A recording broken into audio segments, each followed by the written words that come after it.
பொது வாழ்க்கைக்குன்னு வந்தால் வெற்றி தோல்வி என்பது சகஜம். ஏற்ற இறக்கங்கள் இருக்கும், மேடு பள்ளங்கள் இருக்கும். அதுதான் அரசியல். இந்த பக்குவம் வேறு யாரையும் விட நமக்கு தான் அதிகம். இதுதான் பிறந்த அண்ணா அவர்களும் தலைவர் கலைஞர் அவர்களும் நமக்கு கற்றுக் கொடுத்துருக்கக்கூடிய பக்குவம், பாடம்.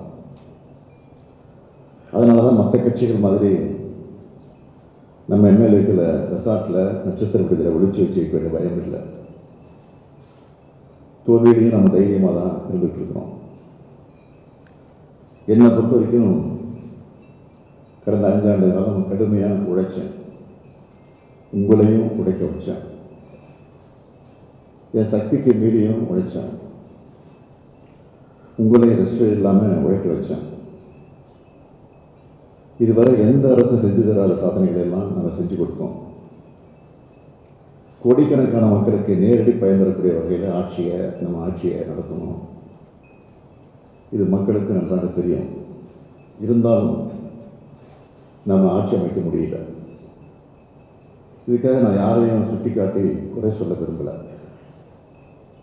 தோல்விக்கான காரணங்களை கழக நிர்வாகிகள் தொடங்கி பொதுமக்கள் வர எல்லா விதமாகவும் பேசிகிட்டு இருக்கிறாங்க.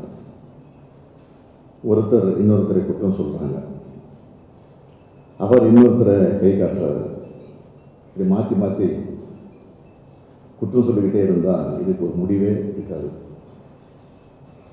அப்போ இதுக்கு ஒரு யார் தான் பொறுப்பு? யாரும் யாரையும் குறை சொல்லாதீங்க. கழகத்தின் தலைவர் என்ற முறையில் நானே இந்த தோல்விக்கு பொறுப்பேற்றுக்கிறேன். இதுதான் நிதர்சனம். வெற்றி கிடைச்சா அதோட பெருமையை அடையக்கூடிய நான் தோல்விக்கான பொறுப்பையும் ஏற்றுக்கிறது எந்த தப்பும் இல்லை. அதுதான் நியாயம்.